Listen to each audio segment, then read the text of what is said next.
gonna say hello to Mala. Look, there's Guapo. Oh, oh, that's who great. is that? He's beautiful. Or she. He is. Where are the voices coming from? Hi. Yes, he Trying to dog. do a talk. Look at that dog. You say hi? Say hi, Wibby. Yeah, so you guys have lovely little lap dogs. I bet your shepherd thinks he's a lap dog. Yes, he does. See that? Yes, he does. We need that dog. Hi. You can introduce Guapi when you start the call. People want to say hi to him. You're so happy about him coming over here. One more minute and then open the call. Okay.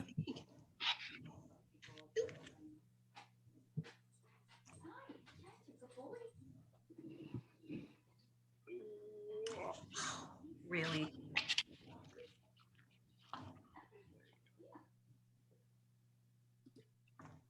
The children are supposed to be watching the dog. Yeah, right. He just woke up from a nap, so it looks crazy. It's Oh. Look at that guy. What do you think? Ah. Test. You're gonna have your own seat, bud. Yeah, I'll try. I mean, he is. Candace, what's your dog's name? How you doing? Candace, what's your dog's name? Her name's Desi. Desi. Uh-huh. There's also a cat back here, and her name is Bernie Sanders. Oh, I love that. I don't even have to wonder what that means. Hi, what are you doing? What are you doing? It's so silly. You're hogging the camera.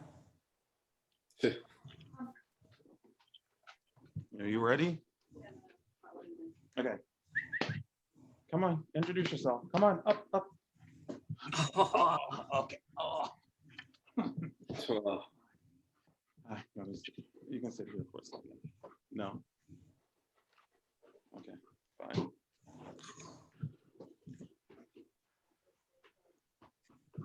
Hi, everybody. You want to try to meet Guapo again? Let's see. Say hello. Say hi. Oh, that's a good. My ears are clean, but he doesn't think so. Well, now they are. I know, seriously. But now my glasses are a mess. Thank you. Or fog it up, right?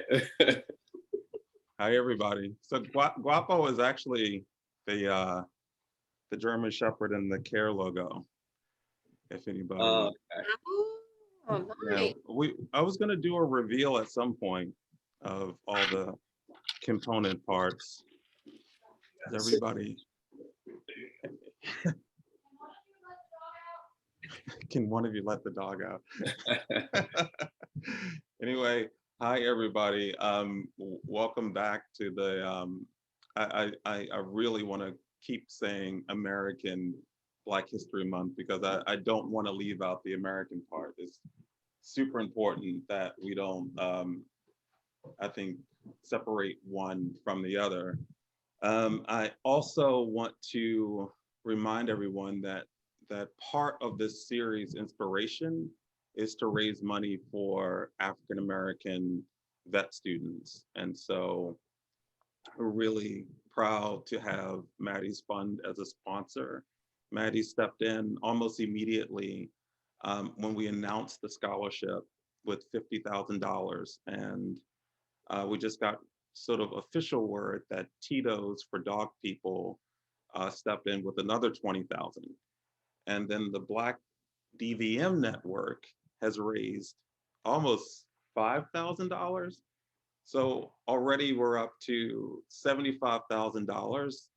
So that's either, a few $1,000s for a lot, or, pennies for someone that's going to go to vet school for full time. Who knows what it'll end up being, but we'll probably disperse it evenly over 3 or 4 schools. And we really appreciate you all being here. Um, just as a quick aside related to the scholarship, um, I think it's important, really important to recognize during Black History Month, particularly, that so much of what we're dealing with as a country and as people of color is directly related to money, directly related to the disenfranchisement of people of color. And anything done intentionally has to be undone intentionally. So this scholarship fund is so near and dear to us because it is a way of giving back and advancing all of us at the same time. So I know, can't thank you enough for being here and supporting us. With all, oh, and Dr. Blackwell is here. That's awesome. The scholarship is actually named after Dr. Blackwell's father, Dr. Jody G. Blackwell, who not only has a rich veterinary history, but also a rich civil rights history. So could not be prouder to have him here and to have him as head of our board. Dr. Blackwell is an amazing person. Um, with all that, I want to thank our guests, Noah Haysha. You told me to say hey slaw. So Yeah. hey, So you think of coleslaw and you just add Coleslaw. hay. That's how I say it. hey slaw. Hey slaw. I mean, we gotta get into that etymology later. But really, really happy to have Noah here. And Milo is back there too. And unfortunately, Guapo is not much of a lap dog. He won't stay in my lap for too long. And we also have now I almost got this wrong, but Candace Croney, Dr. Candace Croney, Animal Behavior and Well-Being Director for the Center of Animal Wellness and Science. Again, we're going to talk mostly tonight about mental health, but we also just want to have sort of a deep exposure to people of color just in general. Both these people are amazing in what they do, but they're also just amazing people with great stories. So with that, I'm going to just jump in and introduce yourselves or add on to what I've just said, and hopefully didn't butcher too much.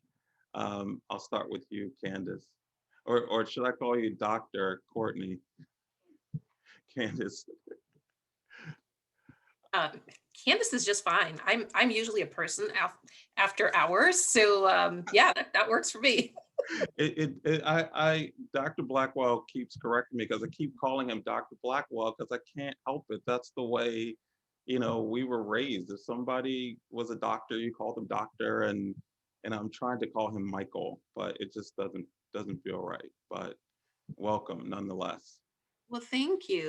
And you know what? I think it's so important and it's so kind that you actually even acknowledge that because I'll tell you a little bit about my background, but one of the issues that frequently comes up in my role is actually being seen as a scientist or even being acknowledged as a scientist or as someone with a degree that affords me the privilege of being called doctor in any capacity, right? Right. And so quite frequently people don't bother to ask and they sort of de-doctor me entirely. And so I really appreciate that you even thought to bring that up. Anyway, so just a little bit of background. A lot of people don't know this about me. I actually was born in the Caribbean and moved to the United States with my family when I was fairly young. If you're wondering, I was born in Trinidad. And I always wanted to work with animals, right? I always loved them.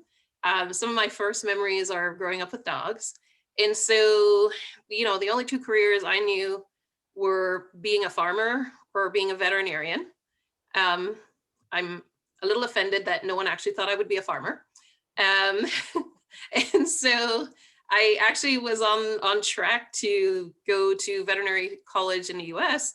So we moved to New York City. I went to school at Rutgers University and did my undergrad in animal sciences there, thinking I was going to be a veterinarian, and then discovered what I didn't know as the first person in my family to go to college in the United States, which is the system is incredibly different, and the cost of veterinary college is really high, and it was just not an option for me. So that's how I got directed to graduate studies and went on to do both my master's and PhD at Penn State University, and then moved on to working for the American Zoo and Aquarium Association for a little while after doing postdoc work at the University of Maryland. And then I began my faculty career in places like Oregon State University, and then the Ohio State University, where they dock you, I think, if you don't say the on your pay. And now here I am at Purdue, right? But the theme throughout has been this great appreciation for animals, always being very interested in what they did, why they did it, and always wanting to understand how I could understand them better and do better by them, and ultimately contribute to their welfare being even better. And there are a lot of challenges along the way, and I guess we'll get into some of that. But it's really gratifying to be here with you all and to talk about some of the wonderful roles animals play in our lives and the impacts they have on our mental health, because my animals certainly got me through some really challenging times throughout my early academic career and even today as a professional. Yeah, I mean, well, we could not be happier to have you. And I love calling you doctor, by the way. That must be part of it, though, part of that sort of pride and recognition outwardly. I think it's something going on in my head that I can't get past the doctor part. Not that it's a surprise. I like hearing it out loud. Noah and Milo, too bad not Milo can't talk to us Yeah, directly, but he's Milo's asking to be gone quick after the introduction too. He's making circles between the two chairs, but I'm really thankful to be a part of this panel and to be working with you guys here at C.A.R.E. I'm full-time general manager of a sports performance facility. So fitness is my career, is what I'm in, but it's actually been cool because through fitness I've been able to focus in on a lot of mental health, and especially with so many young men and young women. right. Sports and athletics is such a great way to connect and talk about some real things, and it's kind of like a common ground as well. But as far as animal welfare goes and stepping into that, it's new for me. Obviously, when I got Milo, he's just moved mountains for me in terms of just vulnerability and just working through some stuff. You learn a lot from an animal who can't talk back to you. They teach you a lot about yourself. But being able to, use our platform to talk about things that are real and things that I say that some people can't just clock out of is an incredible thing. And I think such an honor. So I'm excited that this pup has given us the opportunity to do that.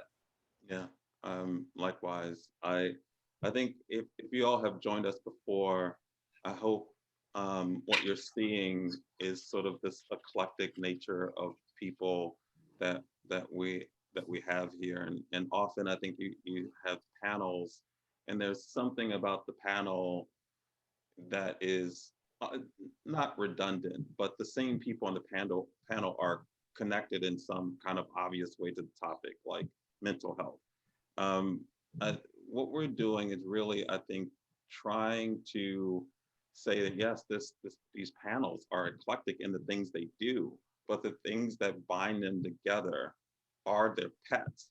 Everyone we've spoken to, whether it was Logan Ryan or Akeisha, and Logan Ryan and Akeisha could not be more polar opposite, right? You got a football player and a practicing attorney, and they're sort of in theory on different sides of the planet, but in I think at their core they're so focused on the love they have for pets. And I think so often, at least what I've experienced in this field, is the absence of people of color and that bond that we share with our pets, just like everyone else. So as much as it seems eclectic, it really is a continuous stream of reconnecting and bringing people forward that have these amazing bonds with their animals. So with that, I'm going to ask you the most difficult and obvious question. You know, like what brought you to the field? Like you know, Noah, you say you're not in animal welfare, but to me, anybody that has a pet is really running a shelter, right? And even if it's a shelter of one, like there are really millions of shelters out there, and you know, their homes. And like, why did you bring Milo home, and what made you want to share that publicly? I mean, your life with Milo is you know, I don't remember how many followers you have, but I know it's like 30 or 50,000 or something. Yeah. So, well, first, the timing that Milo came into my life was just um, it was just a perfect timing. A time where if you've ever battled, you know, or been through a rough spot or been through depression or anxiety, days, the only days you can get out of bed is because you have someone else relying on you, and that person that you have to take care of. And so Milo helped me with that immensely. And it was actually funny because I just put up like a little video of him about a year ago, actually, about a year ago at this time, and like a bunch of people loved it. And I was like, oh, that was funny. Like, I guess they like Milo's cute. They like how he looks, you know. And so I posted like another, and it really went from there. And then I noticed like some of my messages that I was getting were people saying like, not just like, oh, that's a really cute dog, but it was kind of like, hey, you know, like I'm struggling with this or that, and like being able to like watch Milo and you interact your relationship, that gives me like a just that little escape that I need throughout the day. And then I started getting more and more messages like that, and I'm like, okay, well, this is. I remember talking to my mom and saying like, it's interesting reading the comments. It's not just that's like a really cute dog. It's like people are kind of sharing the same experience that I had, the healing experience that I had, whether they were relating it to their experience with their dog or just what they see through Milo. And so how I kind of explained it before, it was like it's like leaving your like if you leave your front door unlocked, like you go in the other room real quick and you come back, and like your living room is full with like thousands, hundreds of thousands of people, and they're all looking at you to like I entertain. would freak out. Yeah, right. And so I was like, and that was pretty much with me, you know, it came out of nowhere, gradually overnight. And then now we have a following of over like 450,000, which blows my mind. But the crazy thing about it all is I think how close and connected I feel to people's stories. Even the other day, I had like a question open. It was just simple, like, how has your dog helped affect you? And like hundreds of stories came in of people similar to mine, where just the relationship with their animal has literally pulled them out of some of the darkest times that anyone can go through. So Right. it's an incredible thing. Well, I love that. I don't know. I know I couldn't do it. I mean, I think that in and of itself is a is like a unique form of sharing necessary, but I just don't have I don't have the personality for that.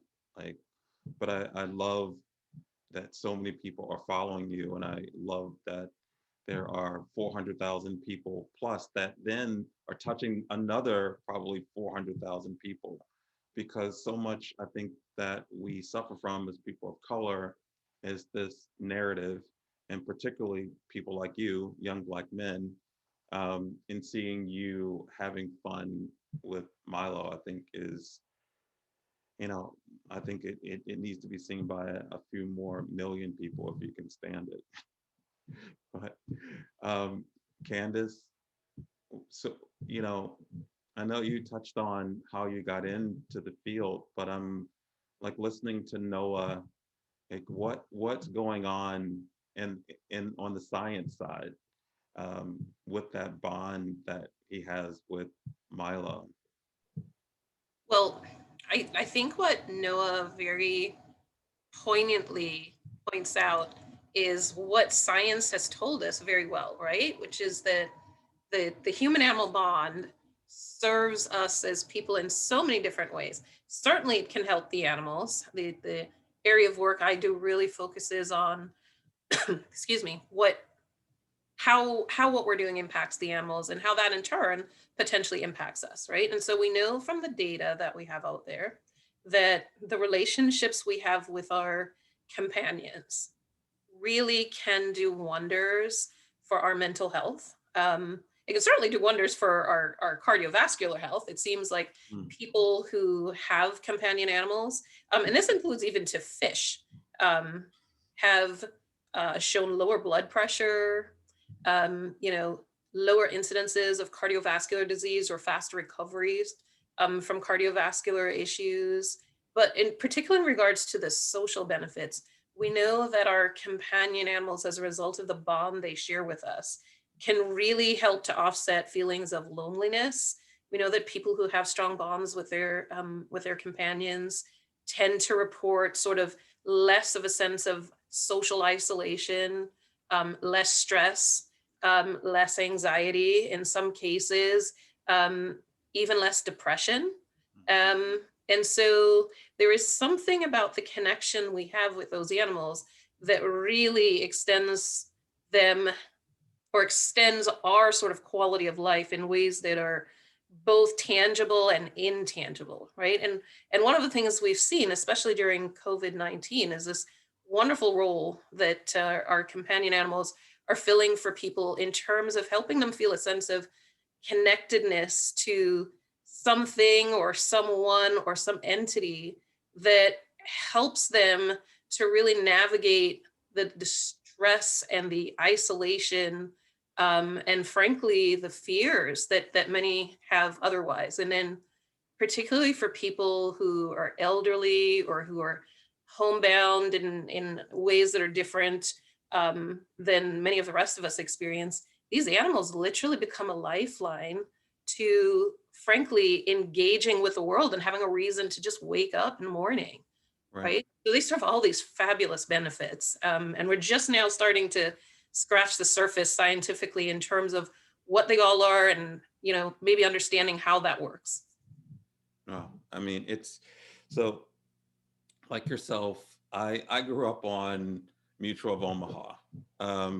There was nothing that separated me from Mutual of Omaha on Sunday evening, and my next favorite show was 60 Minutes that followed. And yes, I'm dating myself, um, but I don't know what it is. It's just something about animals that have always drawn me in. And but on the other side, and you both can touch on this, is what also amazes me is the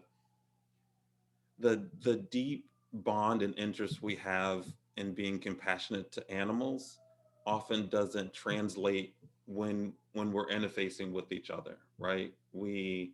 Um we show so much compassionate, feelings and empathy for a struggling dog or a cat. And I see you out there, Trap King. Um, but a person in the same situation or a likewise situation, we're much quicker, I think, than we are with animals to ignore it or not be empathetic, and particularly not be empathetic when it comes to people of color struggling through things. So I don't know what that is, but it often crosses my mind how accepting we are of different species, and not of our own. Yeah. Yeah, absolutely. Oh, Candace, were you going to go ahead? Go ahead. No, I was just going to say, yeah, off of what Candace said too, I think the word you said was our animals like being a lifeline. And I think that's kind of really important to remember that type of language because Like I've even been very clear, like I don't describe Milo as like fixing or curing any depression or anxiety. It's just someone through that. And that's, I think, the beautiful thing. As humans, you know, something goes wrong. So the first thing we want to do is fix it, you know, whether that's a remedy or a band-aid, whatever we want to do, we just want to fix it. And when it comes to our relationship with our pets, with animals, they don't have to fix anything. That companionship runs so deep and is just a whole world of healing in itself.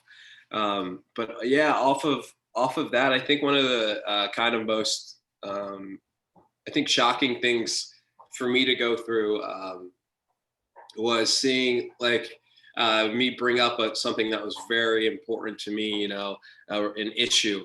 Obviously, this summer, not that it ever ends, but this summer was huge for social rights activism in the Black community. And seeing so many people tell me like shut up and play with your dog, just post videos of the dog. I followed for the dog. And it reminded me of the LeBron James shut up and dribble thing. And it was the exact equivalent.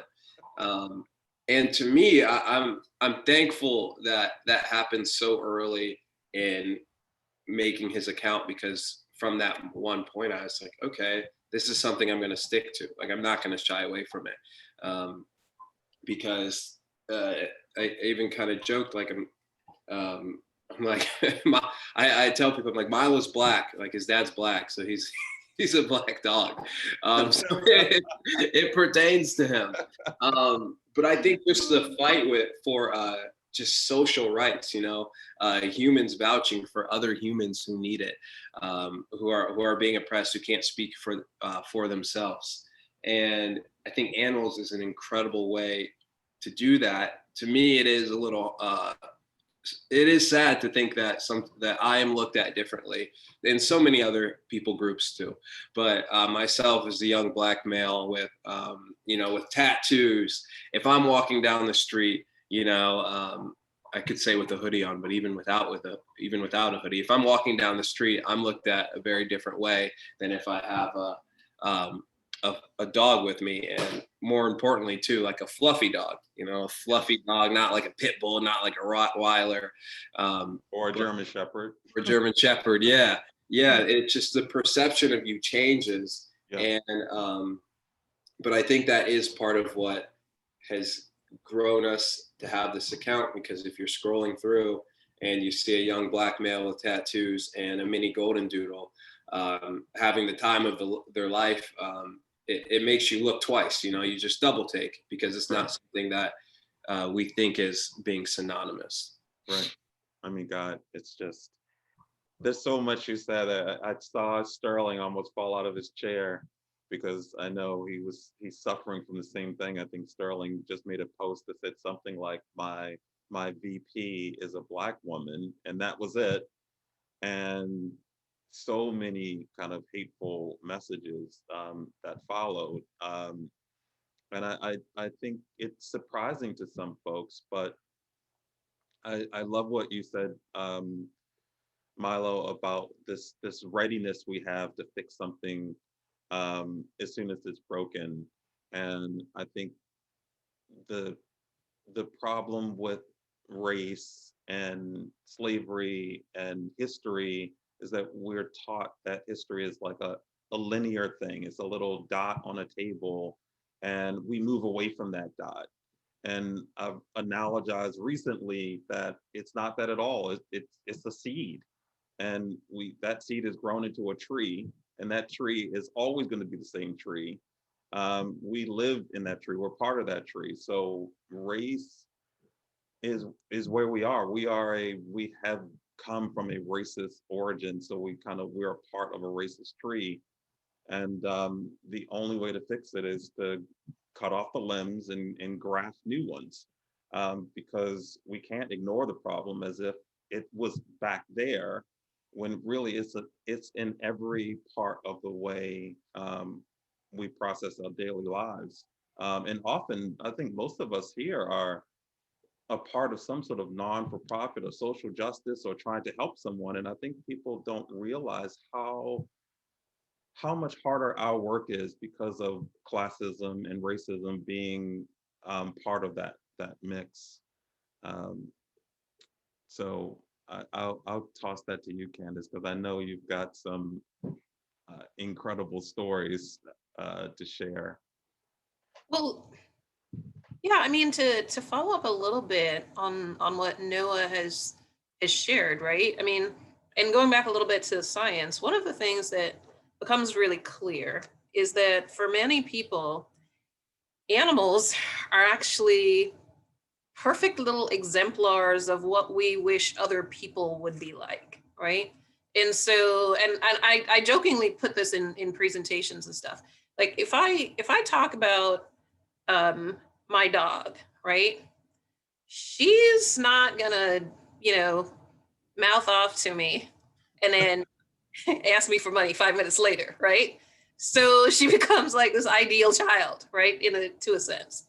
The cat who has decided to not do her usual routine of walking across as many times as possible while I'm on this call is never going to be, you know, the spouse, for instance, that walks out for someone younger, cuter, with a better bank account, or, you know, ideal in some other way, right?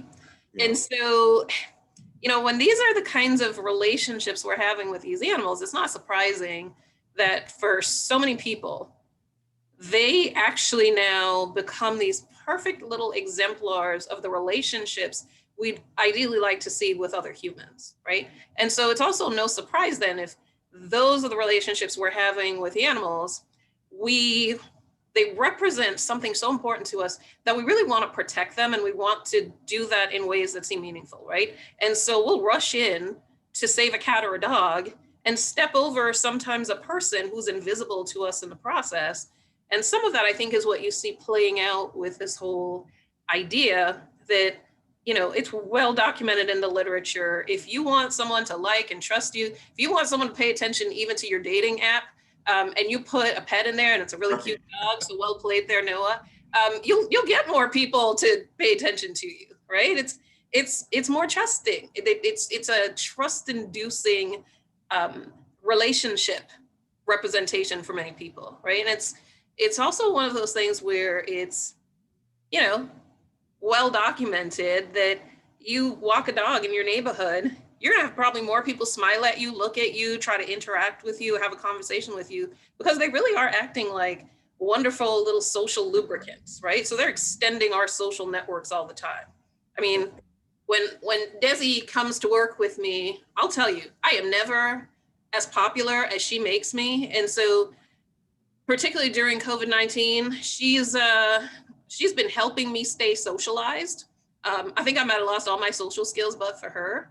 But it's really interesting to your point that when people don't kind of see you having these sorts of relationships, or they see you sort of just on your own merits, there's almost a devaluing that sometimes happens of us in just as people, much less as professionals, that is kind of hard to swallow, right? And I'm not ever really sure what to make of the fact that there are people who won't talk to me, even in a place I work, who I might see every day. But if I've got this little one with me, they're Right. smiling, they're laughing, they'll initiate a conversation, right? And even as a scientist, while I understand how that works, there's a level of dehumanization to that experience that is hard to articulate. Yeah. It's I don't even know. Like there's part of me that could easily drift into tears if I allowed myself because it's so painful, right? I it for me, the thing that gets me is not so much that people aren't talking to me, but that people are afraid of me, that I scare people. That somehow I've been trying to get past and through that. As soon as I got big, as soon as I was over 6 feet tall, and now 6'3", and 240 pounds and I really should be 200 pounds. But nevertheless, right, I'm a big person. And so I feel myself trying to make myself small, um, because I don't want to be rejected out of hand. And I just don't want to scare people. That's just like that's not who I am. And then when I add Guapo on to the mix, you've got this German Shepherd who is so much like me. He's 92 pounds. He's a big dog. He's kind of like, but for us, he's like Scooby Doo, right? I mean, he is. I don't think Guapo would really hurt anything, but when we're together, it's it is a immediate double whammy. It is, who's going to hurt me first? Is it going to be the dog? Is it going to be the guy? Is has the dog weaponized, have I weaponized this dog somehow? And so it is incredibly, I don't know, it's still hurtful. I mean, I'm 52 and I'm not over it yet. And I'm not out to please anyone per se, but I just want to be able to be James without being scary. Right? And usually that doesn't happen when I'm talking to someone, but just on first appearances, it's amazing. And I was going to say that I'm so proud of Noah, but it's not that I'm proud of him. It's just I'm so happy to see him in the space, because the space is so often devoid of people of color. Even during Black History Month, I don't know how many hints I've dropped to national organizations to put people of color on their homepage. Not these inner conversations we're having at the water cooler, but right up front, right on your social media. Find someone to celebrate of color that is not just someone you're giving something to, or rescuing this human, but someone that has participated in the field. And so that's why I love that you're here and love that Noah is here, because it brings so much richness to the conversation around who is participating in animal welfare, and who is invited to participate in animal welfare. And so again, like I was going to say, I'm proud of Noah, but I'm just like, I'm Noah looks like my nephews. He sounds like my nephews, and it frightens me to think that these kids are out here and someone's going to be so afraid of them that they're not going to see them for who they are. Yeah, I was in a conversation with one of my friends, and it's so sad that like I feel like we had to compare ourselves to this, but we almost were saying being a young Black male and any other minority group and person of color or oppressed group, it's like we feel like the bully breed of humans, and you see this huge push, for these beautiful pit bulls and Rottweilers and other bully breed bulldogs, and people are fighting so hard to show that you can't look at this breed and say this breed is X, Y, and Z, and then in turn, on the flip side, as humans, we're here like you can't look at us and say you're X, Y, and Z, and so it's sad, but we were almost looking at like how that's been done with pit bulls and the other bully breeds, these beautiful animals, and we're like, man, like how can we do that for ourselves? Right. And it's a heartbreaking thing. It's sad. And I remember one comment that I'll never forget. Someone messaged me and was saying something like, because I did post a string of hateful comments that I had gotten in messages just to show people like, this is happening, like this is real, like, and not all of the accounts that were sending me the hate were like hidden accounts, like some people are bold enough to just, they don't need a burner account. But they said something along the lines of like, did they not like could they not see that you were Black? Like when you're with Milo, like what, like, why are they so surprised? But they said, Milo is your Trojan horse. And I laughed when I read that, thinking of Milo being the Trojan horse, but it really is, it's a sad thing, but he really is the Trojan horse. Like I felt like into the animal welfare. I mean, even when we first got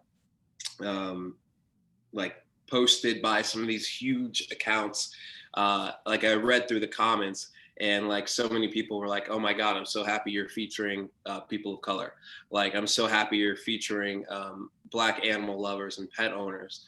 And it's not because the Black community has just discovered animals. You know, we didn't just figure out that there's dogs and cats. It's that fight for a platform, you know, for a fair chance. Like none of us, we don't want a handout. We just want to be having the same opportunities, that same angle. So yeah, I do think of Milo as the Trojan horse. And sometimes I feel like the bully breed of the human race. Yeah, I mean, it is. I can't say that any of that sounds strange, because it just is not. But I'm hoping that we're capable of really learning from our animals, because I mean, Guapo is just, I don't know what it is. It's almost like there's no language per se between us in any kind of like technical sense, but he knows us so well and he loves all of us so much, right? He has, I, for me, there is some kind of lightness about knowing that he doesn't think of me as Black, that he knows that he's going to be fed. He knows that he's going to be played with. He knows that we love him and we care about him, and to think that that's an escape for me. That's a place I can go and not be of color, and I love that about our relationship, and I love that about kids too. I mean, kids have that same sort of like open-heartedness in so many ways. I mean, kids that haven't been obviously pushed in a certain direction, but generally speaking, kids have such a big open heart and they respond to kindness with kindness in general. And I love that about dogs. And I love that about animals in general. They have such an incredible sense of balance that we seem to struggle with. I do want to ask, I really struggle not calling you Dr. Candace, but I want to ask you, Candace, like what do you see, if animals did have a way of changing us, and could they, like, is there something about what's going on that I wouldn't say it could be manufactured, but is there something that is going on between us and animals that we could leverage in our own interpersonal relationships with people? Yeah. So I think, James, especially if you think about dogs, right? The thing that so many people come back to is this idea of unconditional love, right? Mm. And how amazing would the world be if we actually lived our lives with that sort of unconditional acceptance and love and compassion and delight when other people just walk in the door, right? And so can we leverage that? I think we certainly can learn something from that, right? I mean, my dog has never met a stranger, apparently. It's lovely. Everyone's just a friend who doesn't yet know they're a friend, right? Yep. But her world is a safe space for her to have that kind of engagement. And I try to make it a safe space for her to have that kind of engagement, which is ironic because I don't experience that environment myself for the most part, right? And it just, again, it's intriguing to me that we almost have to leverage, and I know I consciously do this at times, my relationship with that dog to vouch that I'm a safe human, like Right. I now literally need an animal to humanize me, right? Right. I mean, think about what that says for a minute. And particularly, as a woman of color, I'm not going to encounter the same kinds of, you know, challenges that you or Noah are going to run into in society in terms of being necessarily seen as inherently scary for some reason, right? But there's a degree of that with some people, and with others, there's also the thing I know about you that I've been taught really well is you're going to be angry and you're going to be loud and you're not going to be very smart and you can't know things about animals. And again, you certainly can't have relationships that look like the relationships I have. And I think it's just because there's none of that baggage when you're dealing with animals themselves. I think it's a very teachable moment for us to be able to look at what it is we see that is so inherently engendering of trust Right. that we could potentially think about extending that to other people ourselves. If we're going to learn anything, maybe we should learn to just meet people as they are, however they show up, and greet them with love and joy and acceptance, and then go from there. That said, that's a big ask, right? And I know that if I ask that or if I say that too passionately, ooh, back to being the angry Black woman, I should like take that down a notch, right? Um, but again, I've got my leverage over here because I just bring out this fluffy little dog and go, Right. and she likes me, right? And suddenly the message can get heard. So I think that's interesting in and of itself. But looking at the examples of how the animals that we so love are able to elicit compassion and empathy and trust building that we can't necessarily, as people of color, draw on our own, is intriguing because I don't think that's necessarily something that we ourselves have to work on. I think that's something everybody needs Yes. to work on, and other people need to be cognizant of the fact that sometimes they really aren't kinder and nicer to animals than we are to people within our own species. And we got to think about what that says about us and how we learn that and how we unlearn it. Right.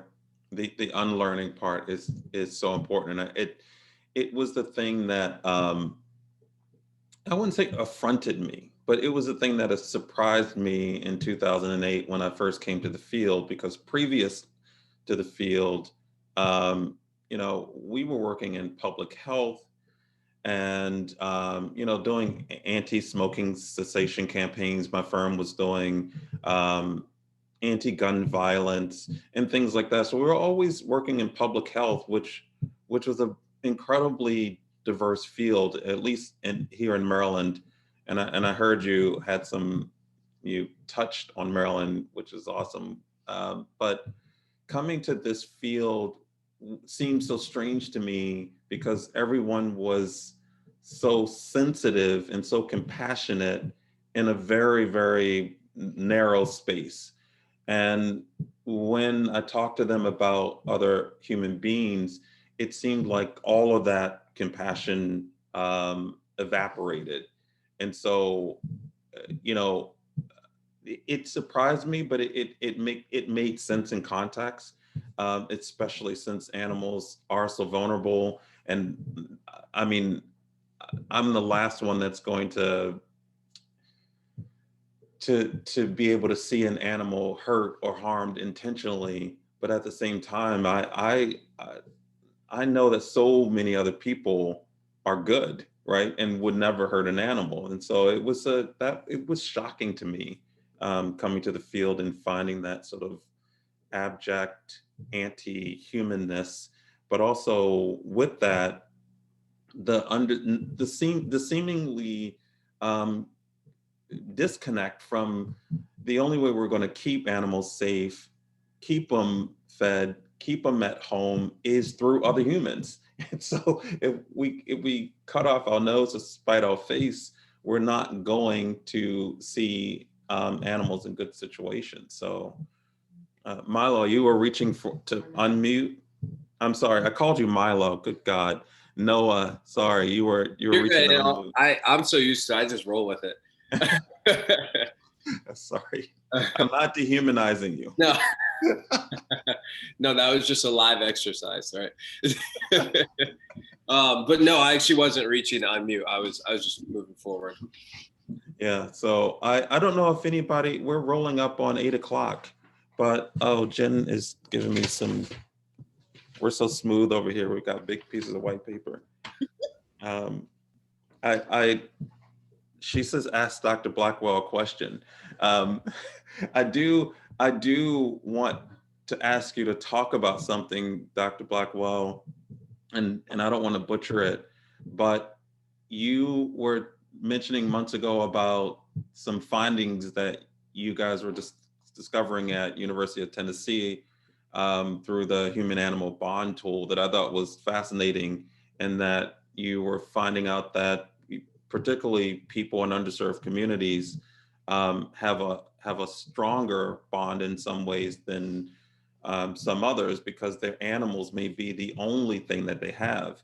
And the thing it seems that we hate the most in this country are underserved people, whether they're white or black or Puerto Rican. We just hate poverty. And poverty means you don't have compassion, and poverty means that you're incapable of loving, and poverty means that you're a criminal or you're not smart. And God forbid you're in poverty and you have an animal. So I don't know if you want to touch on that real quick. And thank you for being here, by the way. Oh, thank you. You summarized it pretty well. Excuse my voice, allergies. Oh, it's okay. So two things. Our bondedness scale, it's a questionnaire that we've developed here that is used to measure how strong the human animal bond is. Set of questions. We finally got it down to about 23 questions, still refining it. It's being tested. There is no difference across the socioeconomic spectrum or class, or however you want to characterize cohorts of families. So race does not predict a stronger bond. And this is important for those in animal welfare work to know, that you can't look upon a person or their socioeconomic status and judge how strongly bonded they can be with a companion that's non-human. The other point, though, that you made is more anecdotal. We've not done a scientific study here, but in my experience, having been in this world for many, many decades now, when people are in the lower end of the socioeconomic spectrum, there are fewer things that bring them joy in life. They don't have the money to go out and purchase recreation or order it into the home. Basically, they look around their home and that's where joy is found. And when a non-human family member is in that picture, especially given everything that was talked about earlier, that person is not only receiving joy, but being affirmed, Dr. C.A.R.E, being affirmed in spite of all the evidence. And so we think those relationships take on a different level of strength and importance than, let's say, a solidly middle-class family that can purchase all sorts of joy, recreation, if you would. That this area needs to be studied further, and hopefully we're going to be engaged in more of that kind of research. Yeah, I love it. I don't know if anyone else has any questions or comments. This is absolutely, Sterling. Where are you? I think Jen is spotlighting you, or just go for it. Hey, how y'all doing? Come on, big bro. I'm gonna burst if I don't speak soon. I'm gonna lose it out here. I uh I first want to thank everybody for coming out. This is awesome. My big bro James, Jen, thank y'all for C.A.R.E for putting this together. This is amazing. I want to say to our family, friends in Texas that's going through that storm, our hearts, our positive vibes and prayers are with you all. I want to say that too. But to piggyback off of all of this, like everything that's been said has been amazing. Like before I saw Barack Obama, I didn't know I could be president or my goals could go that high. Before I saw Tiger Woods, I didn't know I could probably go into that. Before I saw Venus and Serena, I didn't know I could go into that. And I think with animal rescue, it's important. And that's a lot of what I do is for people like me to be seen in this field. And another thing that I've been saying, and I posted it too, is that us working together needs to be seen. Us uniting and working as one needs to be seen in order for us to help what we really want to help as far as the animals, but just in this world, as far as volunteering, as far as being a part of a cause that's greater than yourself, I think is real important. So everything we doing here is amazing to me, and I'm really glad we're doing it. Like I said, I'm glad for C.A.R.E for providing the space, but I really want to say that what we're doing, the start of all of this, is showing that it can be done. And I appreciate you all. It means a lot. Dr. Blackwell, you are a true inspiration to me. So I wanted to shout you out too. But I just wanted to say that thank you all for coming out. This means a lot. And I think, again, as I always say, this is the start to us doing something great, because us working together shows that. As somebody like me coming from where I came from, abused, tough background from Detroit, Michigan, it means a lot to see this, and we're all here doing this together. So that's the start of it. So thank you, and I love y'all. She wants me. Sterling loves to say this to us. I don't know if it'll focus on me. Same team, it says. But before we go, I Same have team. same team.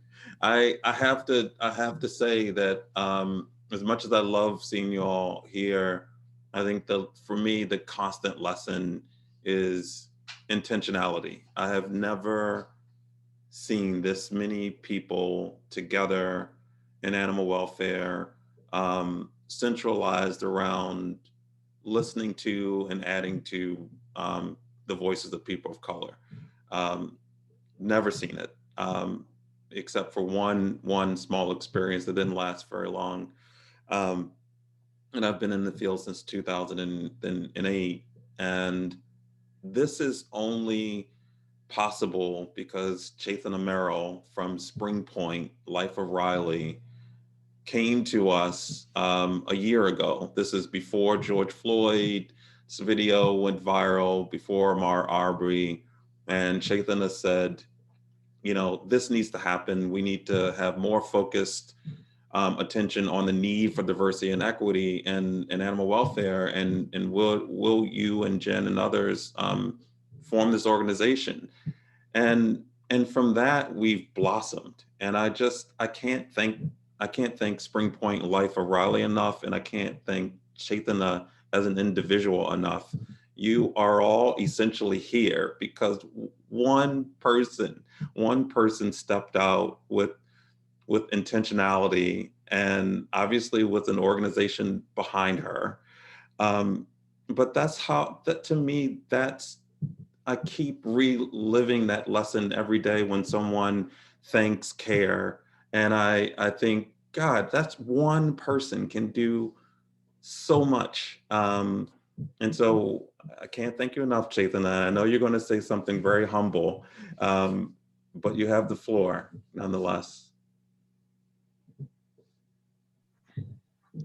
I can't follow all of that. I don't know what to say, but I'm so excited about C.A.R.E. And I think I'm actually going to say what I'm most excited about moving forward. is the work that C.A.R.E is doing to start care centers. First of all, before C.A.R.E, I don't even think, I had never seen so many people of color coming together um, in an, in an animal welfare forum before. I don't even think I was aware of how many BIPOC leaders there are in animal welfare. So that in itself has been amazing for me. My dream is to see lots of BIPOC-led organizations in this movement, and I think our movement will be stronger for it. Just a greater diversity of lived experiences, just a greater diversity of perspectives, informing kind of our strategies and our programming and animal welfare. We're going to do amazing things. And I think the care centers are the start of that. Really having, so excited to see leaders like Sterling, Bianca, who we met on last week's call, stepping up and taking leadership roles in animal welfare with the support of C.A.R.E. So I think we have an amazing future ahead of us, and I'm so grateful to have been a part of this journey. Oh, well, thank you. I don't know what to say. We could not thank you enough, and I say that all the time. It sounds so ridiculous, but I don't have words, Chaitanya. It's a daily appreciation every time someone emails us that is BIPOC that's saying, I had no idea your organization existed. And I say, it didn't, 16 months ago. And, Dr. Candace, I mean, Noah, I'd literally like to piggyback on what Chaitanya just said, had no idea you existed, but we're so glad that you do, and that you took time to spend with us tonight and sharing your stories. And it won't be the last time. This is not going to stop at Black History Month. It's just, I think, a hyper focused on getting these voices out here at this point in time. Both the genius of those voices, but also the struggle of those voices. Because I don't really think we can really celebrate Black History Month without celebrating the human experience, and the human experience yearns for freedom. I mean, you can't ask a human being to be a slave, either physically or intellectually, and we're always going to ascend. This is not about Black people being better than white people. It's just about human nature. And I love the fact that we have experienced, at least for me in my lifetime, so many transformations for people of color, considering where we started in this nation. So next Tuesday is our last Zoom, and it will be focused on creating pathways to veterinary medicine. We want more Dr. Blackwells out there. We want more Candaces out there. There is a shortage. We're on the cusp of a shortage of vets. And what a great way to fill them than to fill those shortages with people of color. I think right now we're 2% of vets in the country are vets of color. And we can simply do better than that. Vet school is terribly expensive, but we're going to do all we can to mitigate those costs through C.A.R.E, at least for as many as we can. So I cannot thank you all for ending your workday when you're already on Zoom calls all day and joining us. And I cannot wait until we can all sort of put our hands around each other. I come from a big hugging family, so this is just also strange. Big hugs. I see you, Trap King. You're so silly. All right, look, thank you all. And all of this is going to be put on the website and on social media. Everyone's given their permission to have this recorded. So Please share and come back next week. And the Critter Fixers will be there. Dr. Blackwell will be speaking, and Dr. Ashley from Atlanta. So have a Thanks safe guys night. for the opportunity. Love you all. Love you too, brother. And thank you so much for having us on tonight. It's been a pleasure to be included in this group. And I'm sending everybody love and huge hugs, and Desi is too, but she's given up and gone back to her crate. And you know what? I agree with everything you said. We can do so much more for each other and so much more for animals, just seeing each other and connecting around this sort of shared mutual interest and passion. And Yeah. I'm so glad that we get to contribute to this in any way and that I get to be included in it. So thank you so much. Yeah, I mean, we will forever be on my mind. You too, Noah. I mean, you're a brilliant person. I can't wait to have conversations with both of you again. Yeah, thank you so much. This was incredible. All right. With that, good night. Have a good one, everyone. All right. Thank you.